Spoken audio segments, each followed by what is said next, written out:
NCVO is a non-for-profit organization. We overlook Miss Nadine's preschool and Jack and Jill nursery. When you are educating and caring for Cayman's youngest generations, you have to do what is right.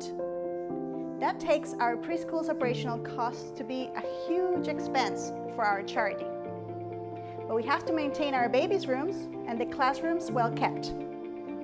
Electric bills, especially because of air conditioning, are always high.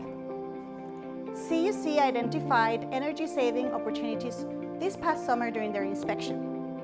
And with these EcoSmart thermostats, a huge donation from CUC, will help us achieve our savings program for this summer starting September 2021. We're very grateful for CUC's donation. Thank you so much for also installing these free of cost to the NCVO. Over the summer, NCVO requested that CUC perform an energy audit of their school.